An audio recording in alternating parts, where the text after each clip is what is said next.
One cell phone, a few quiet buildings, and a question that exploded across America today: where did the money go? You're watching Times XP. My name is Ritya 3, and it all started with a video shot on a phone, posted online.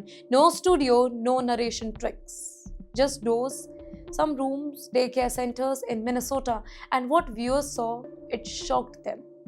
Well, they were empty rooms, silent hallways, no children, no staff activity, and yet these same facilities, according to records cited in the video, that had allegedly received millions of dollars in public childcare funding. Taxpayers' money. The video was posted by independent journalists. Nick Shirley. It spread fast, shared by politicians, commented on by millions. And all of a sudden, Minnesota's childcare system, it was in the spotlight.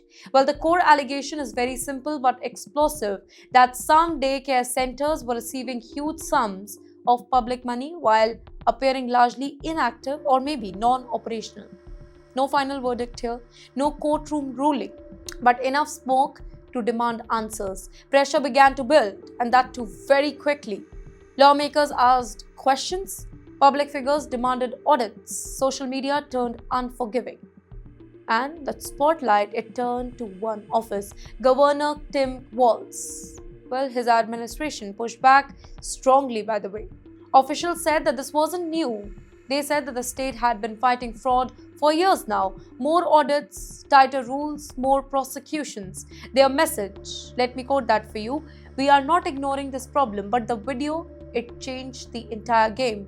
Because visuals, they are powerful. Spreadsheets can be debated, right? Statements, they can be denied. But empty rooms on cameras, that hits differently. And now the federal government has stepped in. This is a big development, by the way. The FBI has surged resources into Minnesota. Not a routine check, not a small inquiry here, a widened federal probe. But you know why this matters? Because federal agencies get involved only when there is potential misuse of federal funding. Social services, childcare aids, public welfare programs. Big money, big oversight. According to multiple reports, investigators are now looking at several things, including possible large-scale fraud, gaps in state oversight, and how funds were approved and monitored, whether warning signs were missed or ignored. Again, allegation, but no serious one. And yes, political heat, it is rising. Criticism is coming from both the sides, from Washington and even from inside Minnesota.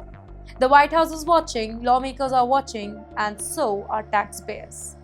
Well, this is not just about childcare, it is about trust. Trust that public money goes where it is meant to be. Trust that systems protect the vulnerable, children specifically. Trust that oversight actually works. Now let's be very clear. No court has ruled, no guilty has been found, no final conclusion yet. But when the FBI moves in, the question don't go away, right? They multiply. The bigger question now is very simple. Was this a case of a new bad actor? Or something deeper, a system that failed to notice or failed to act until a cell phone video, it forced the issue?